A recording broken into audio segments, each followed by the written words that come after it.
¿Por qué es la guerra entre Israel y Palestina 2021? ¿Cuál es el conflicto?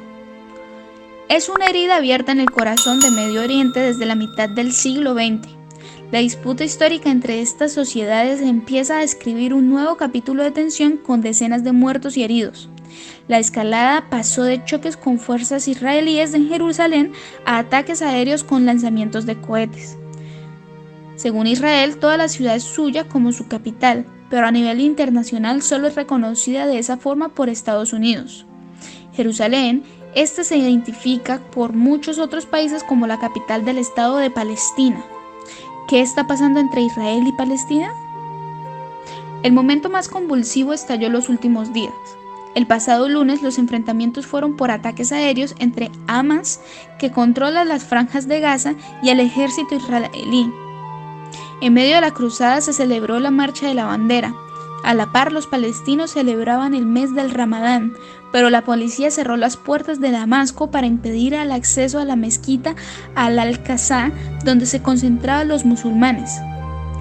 Llegó a su punto álgido durante el fin de semana ante un nuevo intento del gobierno de Benjamin Netanyahu de desalojar a las familias de la zona en disputa e intentar colonizarlas. ¿Por qué la guerra entre Palestina e Israel? Una lucha bélica que tiene varias décadas. Durante los últimos años, gobiernos y organismos internacionales mediaron para la convivencia entre ambas sociedades sea pacífica.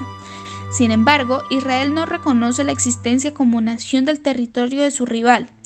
Además, se niega a ceder Jerusalén. El centro del conflicto es Jerusalén Este, donde además se encuentra la famosa Ciudad Vieja.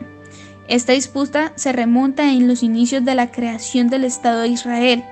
Ambas partes reclaman su derecho sobre ella. ¿Por qué surge el conflicto entre Israel y Palestina?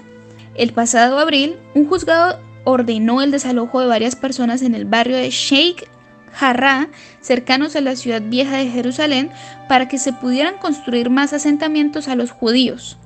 El 3 de mayo, fuerzas de seguridad detuvieron a 2 palestinos tras enfrentamientos registrados durante una manifestación en apoyo a las familias que estaban amenazadas por ser desalojadas. Los choques dejaron 10 heridos. Las fuerzas policiales aseguraron que atendieron la manifestación ya que se perturbaba el orden público. Tras estos hechos, desde Gaza lanzaron varios cohetes como respuesta. La administración de Netanyahu replicó y el conflicto se agravó. ¿Cómo y cuándo empezó el conflicto entre Israel y Palestina? La religión de Palestina, situada entre el río Jordán y el mar Mediterráneo y considerada sagrada para los musulmanes, judíos y católicos, permanecía a inicios del siglo XX al Imperio Otomano y estaba ocupada mayormente por árabes y otras comunidades musulmanas. Pero una fuerte inmigración judía, fomentada por las aspiraciones del movimiento sionista, comenzó a generar resistencia entre las comunidades. Tras la desintegración del Imperio Otomano en la Primera Guerra Mundial, el Reino Unido recibió un mandato de la Liga de las Naciones para administrar a Palestina. Tras su fundación, el 14 de mayo de 1948, el problema pasó a ser un tema local a asunto regional. Al día siguiente, Egipto, Jordania, Siria e Irak invadieron este territorio. Fue la primera guerra árabe-israelí, también conocida por los judíos como Guerra de la Independencia o de la Liberación. El conflicto provocó que la región inicialmente prevista por las Naciones Unidas para un Estado árabe se redujera a la mitad. En 1956, una crisis por el Canal de Suez lo llevó a enfrentarse con Egipto, lo que generó nuevas disputas en el territorio. No obstante, este conflicto se definió por la presión internacional sobre Israel, Francia e Inglaterra.